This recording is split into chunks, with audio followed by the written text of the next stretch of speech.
Kurnool bus ప్రమాదం తీవ్ర విషాదాన్ని మిగిల్చింది. దీంట్లో కుటుంబంలో వ్యక్తులు కాదు, ఏకంగా కుటుంబాలే సజీవ దహనమైపోయాయి. నెల్లూరు జిల్లా వింజమూరు మండలం గొల్లవారిపాలెంకి చెందిన రమేష్ కుటుంబం మొత్తం కూడా మృతి చెందింది ఈ యాక్సిడెంట్లో. బెంగళూరులో స్థిరపడ్డ కోళ్ల రమేష్, భార్య అనూష, ఇద్దరు పిల్లలు, బెంగళూరుకు చెందిన తల్లి, కొడుకు కూడా మృతి చెందారు. ఇలా కుటుంబాలు ఇప్పుడు బెంగళూరులో అక్కడ నివాసం ఉండేటువంటి ఏకంగా కుటుంబం గొల్ల రమేష్ కుటుంబం, అతని భార్య, అతని ఇద్దరు పిల్లలు కూడా ఈ యాక్సిడెంట్లో సజీవ దహనమయ్యారు. ఈ యాక్సిడెంట్ అసలు వింటున్న వాళ్ళకి కూడా అక్కడ ఉన్న వారికి కూడా కంటతడి తెప్పించేలాగా యాక్సిడెంట్ అయితే మారింది. ఏకంగా కూడా కుటుంబాలు మనం చూస్తున్నాం కదా, గొల్ల రమేష్ కుటుంబం, అతని భార్య, అతని ఇద్దరు పిల్లలు కూడా పూర్తిగా సజీవ దహనం అయిపోయారు. ఇలా బెంగళూరుకు చెందిన ఇంకా మరో తల్లి, కొడుకు కూడా మృతి చెందారు. దీపావళి కోసం వీళ్ళు బెంగళూరు నుంచి హైదరాబాద్ వచ్చారు. కొడుకు కిషోరు, తల్లి ఫిలోమినెన్ బేబీ, వీళ్ళిద్దరూ కూడా దీపావళి పండుగ కోసం వచ్చారు. దీపావళి పండుగ కోసం వచ్చి తిరిగి బెంగళూరు వెళ్లకుండానే వారు ఈ మంటల్లో కాలిపోయి బూడిదగా మారిపోయారు. ఇక మృతుల్లో యాదాద్రి జిల్లాకి చెందిన అమ్మాయి అనూష కూడా ఉంది.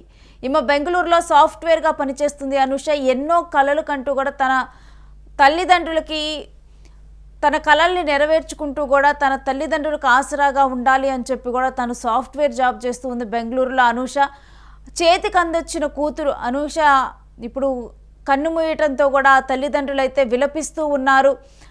ఎప్పుడు నవ్వులు చిందిస్తూ ఉండేటంటే అనూష ఈ విధంగా కూడా ఈ మంటల్లో చిక్కుకొని దీపావళి తన తల్లిదండ్రులతో కలిసి తను సెలబ్రేట్ చేసుకోవాలి, ఆనందంగా సెలబ్రేట్ చేసుకోవాలని వచ్చి తిరిగి తన ఉద్యోగానికి వెళ్ళే క్రమంలో కూడా అనూష ఈ విధంగా దారుణంగా కూడా బస్సులో చిక్కుకొని మంటల్లో చిక్కుకొని చనిపోవటం ఇప్పుడు ఆ ఊరిలోనే విషాద ఛాయలు నింపింది.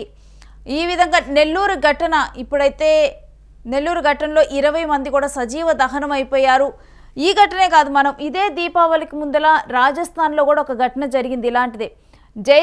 జైసల్మేర్ బస్సు ఫైర్ యాక్సిడెంట్, ఇంకా కూడా అది మరిచిపోక ముందలే ఇంకా 9 రోజులు అవుతుంది అంతే ఆ యాక్సిడెంట్ అయ్యి. ఆ జైసల్మేర్ బస్ కూడా అంతే, అది వెళ్తూ ఉంది, ఆ బస్సులో మంటలు చెలరేగాయి. ఇంక అదే టైంలో డోరు లాక్ అయిపోయింది. ఇంకా వాళ్ళు బయటకు రావడానికి ఎటువంటి కూడా లేదు, అసలు యాక్సెస్సే లేదు వాళ్ళు బయటికి రావడానికి. అప్పుడు కూడా వాళ్ళు విండోస్ పగలగొట్టుకొని, అది కూడా ఏసీ బస్సే, అది కూడా స్లీపర్ బస్సే, దాంట్లో కూడా మంటలు చెలరేగితే ఎటు కూడా వాళ్ళకి బయటికి రావడానికి లేదు. ఒకవైపు ఏసీ బస్సు పూర్తిగా కూడా క్లోజ్డ్గా ఉంటుంది, ఎక్కడ విండోస్ ఓపెన్ చేసే పరిస్థితి ఉండదు. ముందులున్న డోర్ కూడా కంప్లీట్గా కూడా ఇంకా ఆటోమేటిక్గా లాక్ అయిపోయింది, ఇంకా వాళ్ళు ఎటు వెళ్ళటానికి లేదు.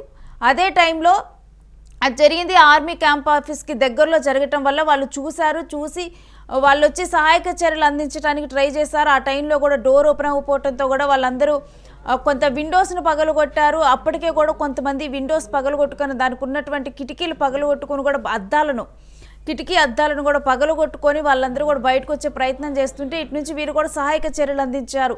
కానీ అక్కడ కూడా 20 మందికి పైగానే చనిపోయారు. మిగిలిన వాళ్ళందరూ కూడా తీవ్రంగా గాయపడ్డారు. వాళ్ళు కూడా ఇదే విధంగా దీపావళికి వెళ్తూ ఉన్నారు. అయితే ఆ యాక్సిడెంట్ కారణాలు కూడా ముందుగా ఇంజన్లో మంటలు ఉండొచ్చని అంచనా వేశారు. కాకపోతే వాళ్ళు అది దీపావళి సమయం కాబట్టి ఏమో కొంతమంది ఏమైనా అంటే ఇలానే మందుగుండు సామాగ్రి అంటే దీపావళికి పేల్చుకునేటువంటి బాంబులు కానీ ఇలాంటివి ఏమన్నా తీసుకొని వెళ్తున్నారేమో, దానివల్ల కూడా ఈ యాక్సిడెంట్ జరిగి ఉండొచ్చు అని చెప్పి కూడా ఇంకా దాని మీద దర్యాప్తు కొనసాగుతూ ఉంది. ఇక ఈలోపు ఇక్కడ దీపావళి చక్కగా ఇంట్లో ఉన్న వాళ్ళతో కూడా దీపావళి కలిసి సెలబ్రేట్ చేసుకోవాలని కూడా వీళ్ళందరూ కూడా బెంగళూరు నుంచి ఇటు రావటం జరిగింది. పలు ప్రాంతాలకు కూడా కొంతమంది హైదరాబాద్లోకి, కొంతమంది యాదాద్రి, ఇలా కొన్ని మన తెలుగు ప్లేసెస్కి వీళ్ళు రావటం జరిగింది. వాళ్ళ తల్లిదండ్రులతో కలిసి అక్కడ జరుపుకునేందుకు వాళ్ళ గ్రామాలకు, ప్రాంతాలకు వాళ్ళు వెళ్ళారు. తిరిగి మరలా కూడా ఇంకా జాబ్లోకి వెళ్ళటానికి వీళ్ళందరూ కూడా ఇంకా బయలుదేరి వెళ్తున్న క్రమంలో కూడా ఇప్పుడు ఈ యాక్సిడెంట్ జరగటం ఇప్పుడైతే తీవ్రంగా కూడా కలిచివేస్తుంది అందరినీ కూడా.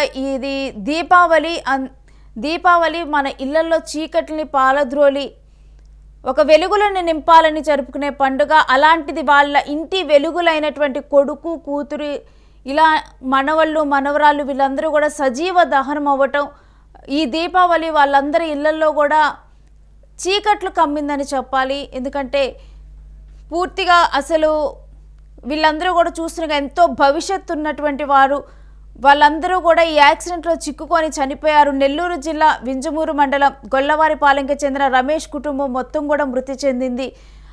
ఎవరైనా కుటుంబ సభ్యులు అంటే ఇలాంటి యాక్సిడెంట్స్ మనం చూసినప్పుడు చాలామంది కూడా పెద్దవాళ్ళు చెప్తూ ఉంటారు, కుటుంబం మొత్తం కూడా ఎప్పుడు కూడా ఒక దాంట్లో కలిసి ట్రావెల్ చేయొద్దు, కారులోనైనా కానీ అందరూ కలిసి ఒక దాంట్లో ఉండొద్దని. ఎందుకంటే ఇలాంటి ప్రమాదాలని దృష్టిలో ఉంచుకొని ఎప్పుడు కూడా చెబుతూ ఉంటారు. కానీ ఇది నిజంగా కూడా చూసే వాళ్ళకు కూడా దుఃఖానికి గురి చేసేలా ఉంది. ఎందుకంటే ఇద్దరు చిన్న చిన్న పిల్లలు, ఇటు మనవడు మనవరాళ్ళు, కొడుకు కోడలు, వీళ్ళందరూ కూడా బెంగళూరులో స్థిరపడ్డారు. హాయిగా కూడా వాళ్ళ ఉద్యోగాలు చేసుకుంటూ పిల్లల్ని చదివించుకుంటూ ఉన్నారు. ఇక పిల్లల్ని స్కూల్కి పంపించాలి, మరొక వైపు వీళ్ళు కూడా ఉద్యోగాల్లోకి వెళ్ళిపోవాలి. దీపావళి సెలబ్రేషన్స్ చక్కగా కూడా ఇంట్లో వాళ్ళతో కలిసి చేసుకున్నాం హ్యాపీగా అంటూ కూడా వీళ్ళందరూ ఎన్నో జ్ఞాపకాలను మూటగట్టుకొని వాళ్ళ ఇంట్లో వాళ్ళకి ఇచ్చినటువంటి తినుబండారాలను కానీ వీటన్నిటిని కూడా తీసుకొని మళ్ళీ బెంగళూరు వెళ్ళి మళ్ళీ వచ్చే పండుగకు వస్తానమ్మా అని చెప్పి బయలుదేరిన వాళ్ళే. అలాంటి వాళ్ళందరూ జీవితాల్లో కూడా ఇప్పుడు తీరని దుఃఖం మిగిల్చింది ఈ దీపావళి పండుగ. హైదరాబాద్ నుంచి వచ్చిన కొడుకు కిషోరు, తల్లి బేబీ, వీళ్ళిద్దరూ కూడా హైదరాబాద్ నుంచి వచ్చారు. ఇంకా వీళ్ళు కూడా దీంట్లోనే మృతి చెందారు. మృతుల్లో యాదాద్రి జిల్లాకు చెందిన అమ్మాయి అనూష ఉంది. ఈమె కూడా బెంగళూరులో సాఫ్ట్వేర్ ఉద్యోగినిగా పనిచేస్తూ ఉంది. ఇక వీటన్నిటికి సంబంధించిన డీటెయిల్స్ మా ప్రతినిధి కిరణ్ అడిగి తెలుసుకుందాం. కిరణ్, ఈ దీపావళి ఈ యాక్సిడెంట్లో చనిపోయిన వాళ్ళందరి కుటుంబాల్లో కూడా ఇంకా చీకటినే మిగిల్చిందని చెప్పాలి. అసలు ఏంటి డీటెయిల్స్, ఈ యాక్సిడెంట్కి సంబంధించి ఎలా జరిగింది, ప్రస్తుతం మిగిలిన వాళ్ళ పరిస్థితి ఏంటి?